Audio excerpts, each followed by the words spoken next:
Greetings, dear ones. I am Kryon of Magnetic Service. This entire lesson so far, the entire program so far, has all been about something that many people don't understand at all. This idea of the field. This is one of the missing perceptions, I would say to you. A paradigm that people don't actually believe in, that exists and has always existed. It has a name, but so many of you watching this now who call yourselves healers and intuitives, this is what it is. You know it.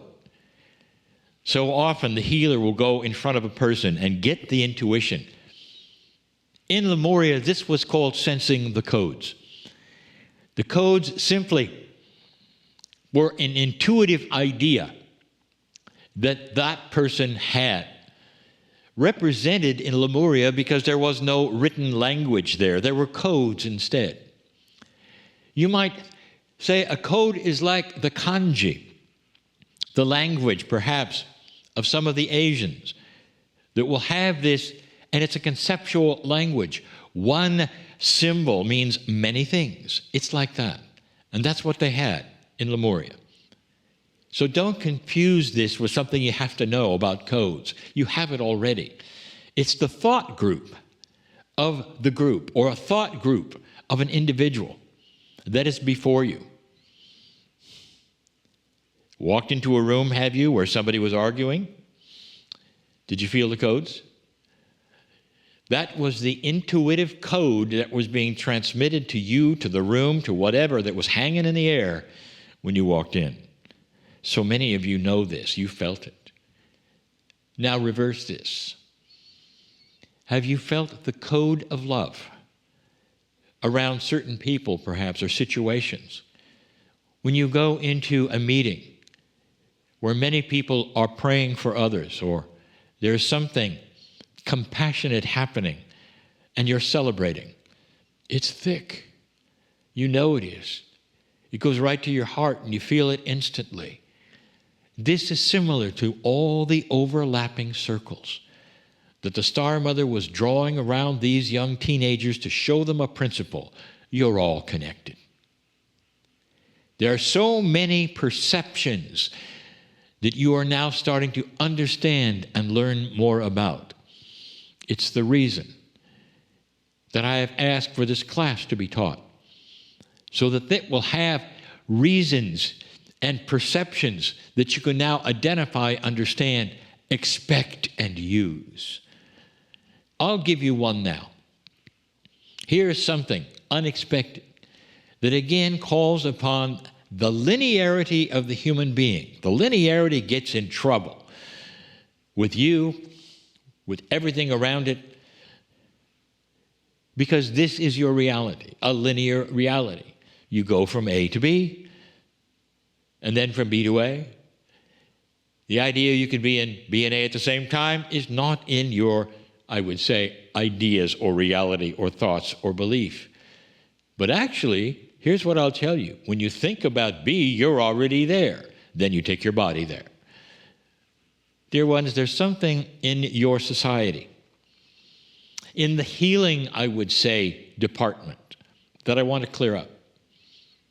There are so many of you who have gone through amazing, miraculous healings. And these healings, sometimes books are written about. These healings often deal with one of the most pervasive and awful things happening to your culture, cancer. But when you receive that healing and you see that the remission is there, you're always told, well, you better check it. You better check it, because you know it comes back, don't you?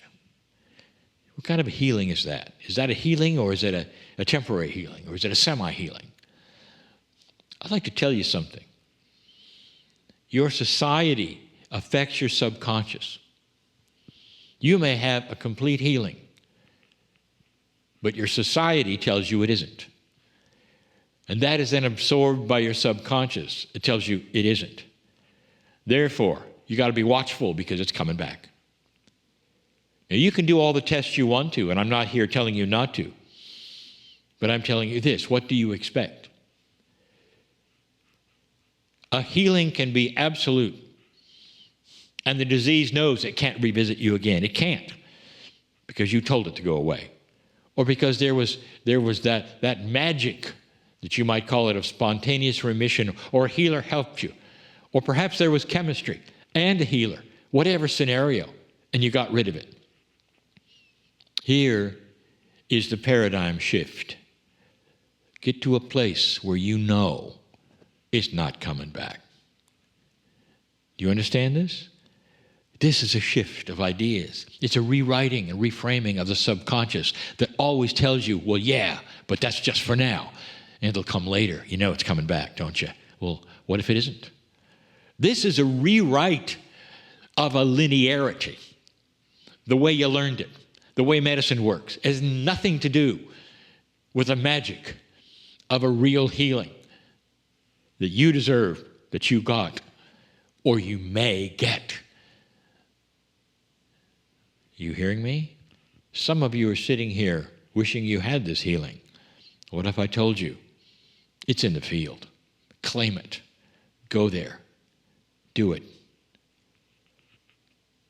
It's for you, dear ones. It's for all of you. The field is like that. You can sense things before they happen. Even the outcomes of certain things you're not certain of or aware of. And here's why. Because the potential of the outcome is already realized at some way and being celebrated. Now, that's not telling the future. That's just tuning in to the highest potential that is there. Imagine something beautiful happens. You're hoping it will. Please, God, let this happen. You're hoping it will. Something beautiful happens.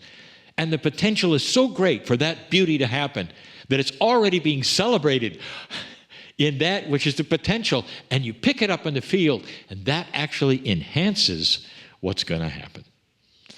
It's like a circle of potential reality being realized. I just gave you multidimensional talk. Was it confusing? Perceptions, paradigms, get out of linearity and start to expect wonderful things that others tell you, that can't happen. And then you know you're thinking it correctly. When enough people object to what you say may happen or what's going to happen to you, when they start objecting a lot, you know you're on the right track. Because they are linear. And you've just put one foot in a multidimensional paradigm. You might want to listen to this channel again. There's lots of concepts, a lot of sentences that string together that you don't expect in that way. Here's the bottom line. All of you are involved in the shift. A beautiful change in perspective and paradigm. That's why you're here, watching this particular show, this particular Circle of 12 event. I am Kryon, in love with you all. And so it is.